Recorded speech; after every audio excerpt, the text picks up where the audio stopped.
নমস্কাৰ মই এপলিনা টাইমলৈ স্বাগতম জনাইছো আৰু এই মুহূৰ্তত আন এটা বিগ ব্ৰেকিং লৈ আহিছো ৰাজীৱ ভৱনৰ চৌহদত এতিয়া ৰাইজৰ দল বাই বাই ধন্নি প্ৰতিবাদ সাব্যস্ত কৰিবলৈ ৰাজীৱ ভৱনৰ চৌহদত একত্ৰিত হৈছে 2 শতাধিক কংগ্ৰেছ কৰ্মী কালি নিখাৰে পৰা গুৱাহাটী মহানগৰীত কংগ্ৰেছ কৰ্মীৰ তীব্ৰ প্ৰতিবাদ গৌৰৱ গগৈৰ বাসগৃহৰ সন্মুখত প্ৰতিবাদ সাব্যস্ত কৰিছিল আৰু আজি পুনৰ ৰাজীৱ ভৱনৰ চৌহদত তীব্ৰ প্ৰতিবাদ সাব্যস্ত কৰিছে কংগ্ৰেছ কৰ্মীয়ে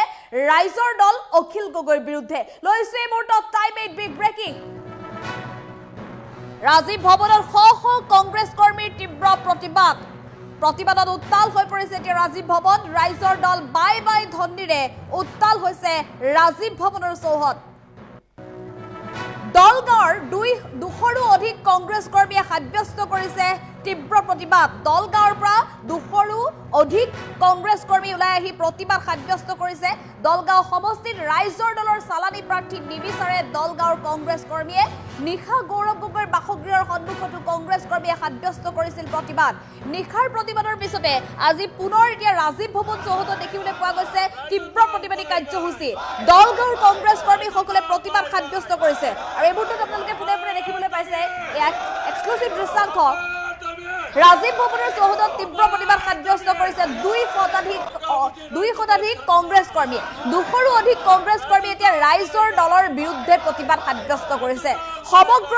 ৰাজ্যত এতিয়া নিৰ্বাচন কেন্দ্ৰিক প্ৰস্তুতি দেখিবলৈ পোৱা গৈছে প্ৰতিটো ৰাজনৈতিক দলৰ মাজত আৰু এনে অৱস্থাত ৰাইজৰ দল আৰু কংগ্ৰেছৰ মাজৰ মিত্ৰতাই কিন্তু এতিয়াও বিৰোধী ঐক্য মঞ্চক এক প্ৰকাৰ দুৰ্বল কৰি ৰাখিছে কাৰণ বৰ্তমানলৈকে কংগ্ৰেছ আৰু ৰাইজৰ দলৰ মাজত মিত্ৰতা হ'বনে নহয় সেই সিদ্ধান্তত উপনীত হ'ব পৰা নাই বিৰোধী ঐক্য মঞ্চ কেৱল ইমানেই নহয় আজিৰ দিনটোত শেহতীয়া যি অখিল গগৈৰ সংবাদমেলত এই কথা স্পষ্ট হৈ পৰিছে যে বিৰোধী ঐক্য মঞ্চত ৰাইজৰ দল থকাৰ বা মিত্ৰতাত থকাৰ এক প্ৰকাৰ সম্ভাৱনা ক্ষীণ হৈ পৰিছে যিকোনো মুহূৰ্ততে ৰাইজৰ দলৰ সৈতে কংগ্ৰেছৰ মিত্ৰতা যে ভংগ হ'ব সেই কথা প্ৰায় নিশ্চিত হৈ পৰিছে আৰু এনে অৱস্থাত ৰাজীৱ ভৱনৰ চৌহদত দেখিবলৈ পোৱা গৈছে এতিয়া শ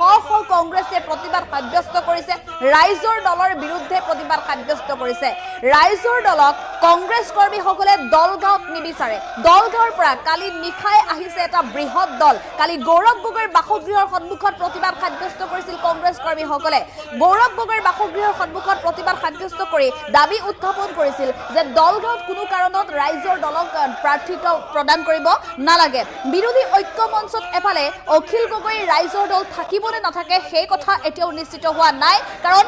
আসনক লৈ আসনৰ ভাগ বতৰক লৈ এতিয়াও যেটো খোৱা কামৰা চলিছে বিৰোধী ঐক্য মঞ্চত কংগ্ৰেছক বিচাৰিছে ৰাইজৰ দলে 15খনকৈ আসন কিন্তু কংগ্ৰেছে শেহতীয়াকৈ 13খন আসনহে ৰাইজৰ দলক দিবলৈ সাজু হৈছে কিন্তু এই 13খন আসনৰ ভিতৰতো মাত্ৰ 4খন আসনহে ৰাইজৰ দলৰ পছন্দৰ আসন অখিল গগৈৰ পছন্দৰ আসন আৰু এই 4খন আসনৰ ভিতৰত আছে দলগাঁৱৰ আসনখনো কিন্তু এই দলগাঁৱৰ আসনখনক লৈ এতিয়া ওলাই আহিছে সকলো দলগাঁৱৰ আসনখনক লৈ কোনো কাৰণত যাতে ৰাইজৰ দলক নিদিয়ে তাৰ দাবী উত্থাপন কৰি তীব্ৰ প্ৰতিবাদ সাব্যস্ত কৰিছে কংগ্ৰেছ কৰ্মীসকলে এফালে অখিল গগৈ বিৰোধিতা কৰিছে যে অখিল গগৈৰ মতে 4খন আসনহে যেহেতু কংগ্ৰেছে দিছে গতিকে এই 4খন আসন হলেই নহব অখিল গগৈয়ে দাবী কৰা 15খন আসনৰ ভিতৰত কমেও 12খন আসনত থাকিব লাগিব অখিল গগৈৰ পছন্দ বা ৰাইজৰ দলৰ পছন্দ কিন্তু কংগ্ৰেছে ৰাইজৰ দলৰ পছন্দৰ মতে এফালে আসন দিবলৈ চেষ্টা কৰা নাই আৰু আনহাতে কংগ্ৰেছ কৰ্মীয়ে এতিয়া ৰাইজৰ দলক বিচৰা নাই এনেধৰণে এতিয়া দেখিবলৈ পোৱা গৈছে তীব্ৰ এক উত্তেজনা দেখিবলৈ পোৱা গৈছে বিৰোধী ঐক্য মঞ্চত আৰু যাৰ বাবে আজিৰ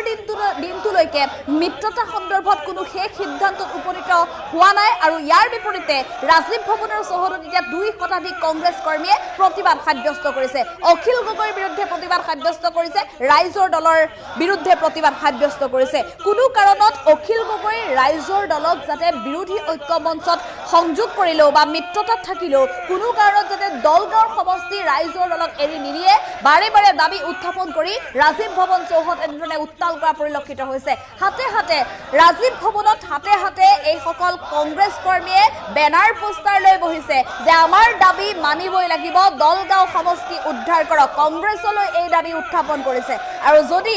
মিত্ৰতাত থাকি বা ৰাইজৰ দলক যদি দলগাঁও সমষ্টি এৰি দিয়ে তেনেহ'লে এই শ শ লোক 2 শতাধিক লোকে যে কংগ্ৰেছ এৰি ভাৰতীয় জনতা পাৰ্টিলৈ আহিব প্ৰায় সেই কথাও নিশ্চিত হৈ পৰিছে প্ৰতিবাদৰ মাজতে কাৰণ এয়া দেখিবলৈ পোৱা গৈছে যে শ শ কংগ্ৰেছ কৰ্মীৰ হাতে হাতে এতিয়া অখিল গগৈৰ বিৰুদ্ধে ৰাইজৰ দলৰ বিৰুদ্ধে বেনাৰ পোষ্টাৰ যি সময়ত অখিল গগৈয়ে বিৰোধী ঐক্য মঞ্চত একত্ৰিত হ'বলৈ বাৰে বাৰে হাতে ভৰিয়ে ধৰিছে গৌৰৱ গগৈৰ হাতে ভৰিয়ে ধৰিছে কংগ্ৰেছৰ শীৰ্ষ নেতাৰ তেনে অৱস্থাত কিন্তু অখিল গগৈক আদৰিবলৈ এতিয়া এইসকল লোক কংগ্ৰেছ কৰ্মী মান্তি নহয় নিৰ্বাচনৰ দিন ঘোষণা কৰিবলৈ মাত্ৰ আৰু কেইটামান দিন বাকী আছে এতিয়াও কিন্তু বিৰোধী ঐক্য মঞ্চৰ পৰা যিসমূহ আসনক লৈ বিসংগতি বা আসনক লৈ যিসমূহ অৰাজকতা চলি আছে এতিয়াও কিন্তু সেই অৰাজকতা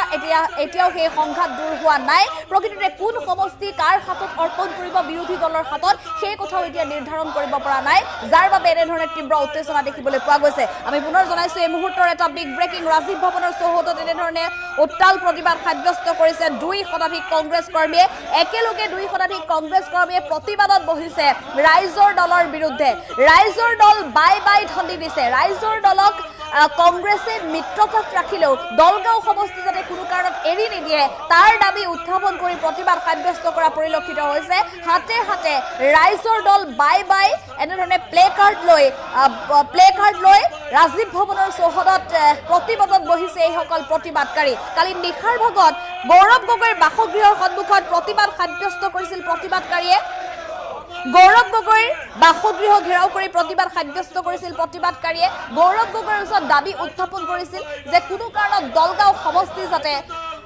ৰাইজৰ দলৰ হাতত এৰি নিদিয়ে এই দাবী উত্থাপন কৰি প্ৰতিবাদ সাব্যস্ত কৰিছিল ৰাইজৰ দলক অখিল গগৈক কোনো কাৰণত আদৰি ল'ব নিবিচাৰে দলগাঁও সমষ্টিৰ কংগ্ৰেছ কৰ্মীসকলে সেই কথা বা সেই দৃশ্য এতিয়া প্ৰতিফলিত হৈছে কাৰণ ৰাজীৱ ভৱনত এয়া প্ৰতিবাদ সাব্যস্ত কৰিছে 2 শতাধিকৰো অধিক 2 শতাধিক কংগ্ৰেছ কৰ্মীয়ে আৰু প্ৰতিগৰাকী কংগ্ৰেছ কৰ্মীৰ মাত্ৰ দাবী এটাই যদি কংগ্ৰেছে দলগাঁও সমষ্টিৰ ৰাইজৰ দলক এৰি দিয়ে তেনেহ'লে এইসকল কংগ্ৰেছ কৰ্মীয়ে নিজৰ দল সলাব পাৰে স্থিতি সলাব পাৰে যিকোনো মুহূৰ্ততে আমাৰ দাবী মানিবই লাগিব বুলি দাবী উত্থাপন কৰি ৰাইজৰ দলক বাই বাই দিছে ৰাইজৰ দল গো বেক ধনি দি এনেধৰণে প্ৰতিবাদ সাব্যস্ত কৰা পৰিলক্ষিত হৈছে মিত্ৰতাত থাকিলেও কিন্তু কোনো কাৰণত ৰাইজৰ দলক দলগাঁও সমষ্টি এৰি নিদিয়ে কংগ্ৰেছ কৰ্মীয়ে এয়া দলগাঁৱৰ কংগ্ৰেছ কৰ্মীৰ দাবী আৰু যাৰ বাবে কালি নিশাৰে পৰাই উত্তাল প্ৰতিবাদ সাব্যস্ত কৰিছে 2 শতাধিক কংগ্ৰেছ কৰ্মীয়ে কালি গৌৰৱ গগৈৰ বাসগৃহৰ সন্মুখত প্ৰতিবাদ সাব্যস্ত কৰাৰ পিছতে আজি ৰাজীৱ ভৱন চৌহদত 2 শতাধিক কংগ্ৰেছ কৰ্মী একত্ৰিত হৈ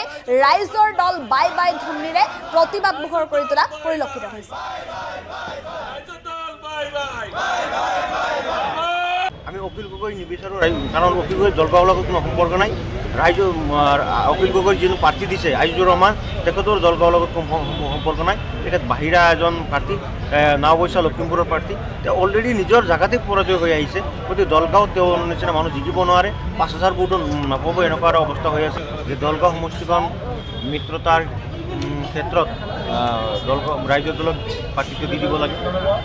এইটোত আমি কোনো পধ্যে সন্মতি প্ৰদান কৰিব নোৱাৰোঁ কাৰণ দলগাঁও সমষ্টিখন ৰাইজৰ দলত কোনো ধৰণৰ সংগঠন নাই তেওঁলোকৰ কোনো সাংগঠনিক ভেটি নাই তেওঁলোক এটা দলগাঁৱত ৰাইজৰ দলটো এটা আত্মসহায়ক গোটৰ দৰে কেইজনমান ব্যক্তিয়ে চলাই আছে তাৰ মাজত যিজন প্ৰাৰ্থী দিছে ৰাইজৰ দলে সেই প্ৰাৰ্থীজন সুদূৰ 300 কিলোমিটাৰ দূৰত তেওঁ দলগাঁৱৰ বায়ু পানীৰ লগত কোনো সম্পৰ্ক নাই দলগাঁৱৰ ৰাইজৰ লগত কোনো সম্পৰ্ক নাই এই দলগাঁও সমষ্টিখন আজি জিকাৰ কাৰণে আমাৰ কংগ্ৰেছ দলৰ তৃণমূলৰ পৰা আৰম্ভ কৰি একেবাৰে জিলা পৰ্যায়ৰ নেতাকৰ্মীসকলে কষ্ট কৰি নিজৰ ঘাম মাটিত পেলাই নিজৰ ত্যাগ বলিদান আৰু AIDFৰ স্বৈৰাচাৰী আৰু গুণ্ডাৰাজৰ শাসন মানে সহ্য কৰি আমি এটা প্লেটফৰ্ম তৈয়াৰ কৰিছোঁ যিটো আমাৰ কংগ্ৰেছ দল এইবাৰ জিকাটো 100% নিশ্চিত হৈ আছে গতিকে তেনে পৰিপ্ৰেক্ষিতত ৰাইজৰ দলৰ চালানী প্ৰাৰ্থীগৰাকীক আমাৰ দলগাঁৱৰ পৰা প্ৰাৰ্থিত্ব দিয়াটো আমি কোনো পধ্যে মানি লোৱা নাই আৰু মানি নলওঁ আমি আমাৰ হাইকমাণ্ডত দাবী জনাইছোঁ যে দলগাঁৱত কংগ্ৰেছৰ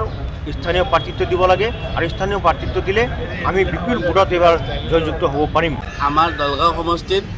ৰাইজৰ দলৰ কোনো ভেটি নাই কোনো সংগঠন নাই আমি বিগত 5 বছৰত আমাৰ MLA নথকাৰ স্বত্তেও আমি বহুত মেহনত কৰি মাটিৰ ঘাম গাৰ কপালৰ ঘাম মাটিত পেলাই জ্বালা যন্ত্ৰণা সহ্য কৰি আমি দলগাঁও সমষ্টিত কংগ্ৰেছৰ ভেটি মজবুত কৰিছোঁ আৰু ইয়াৰ ফল আপোনালোকে দলগাঁও সমষ্টিত যোৱা বিগত পঞ্চায়ত ইলেকশ্যনত দেখা পাইছে আমাৰ 23টা জিলা এপি মেম্বাৰৰ ভিতৰত আমি 29টা জিলা মেম্বাৰৰ ভিতৰত আমি 25জনে জিকিবলৈ সক্ষম হৈছিলোঁ আৰু আমাৰ এই দলগাঁও সমষ্টিত কংগ্ৰেছৰ ভেটি বহুত অধিক শক্তিশালী হৈ গৈছে আৰু যি কাৰণে আমি আমাৰ সভাপতিজন ডাঙৰীয়াক অনুৰোধ জনাইছোঁ যাতে আমাক এই যিজন চালানী প্ৰাৰ্থী আছে নাওবৈচাৰ পৰা আমাৰ ইয়াতে আহি ইলেকশ্যন খেলিম বুলি ভাবি আছে ৰাইজৰ দলৰ পৰা তেখেতক যাতে আমাৰ এই চিটটো কম্প্ৰমাইজ কৰা নহয় আৰু এই চিটটো কংগ্ৰেছৰ কাৰণে ৰাখিব লাগে দলগাঁৱত ৰাইজৰ দলৰ ভেটি ইমানেই দুৰ্বল তাতে না ভোট আছে না মণ্ডল আছে না তেখেতৰ কিবা জিলা পৰ্যায়ত কোনো নেতৃত্ব আছে না সংগঠন আছে এতিয়া বাই দিব লগা একো নাইয়ে যদি আৰু কি বাই দিব তাতে অখিল গগৈতো দলগাঁৱত একো দলগাঁও মানে কি দৰং জিলাতে অখিল গগৈৰ একো আধিপত্য নাই তাতে অকল কংগ্ৰেছে চলি আছে আৰু দলগাঁও সমষ্টিত এইবাৰ AIDF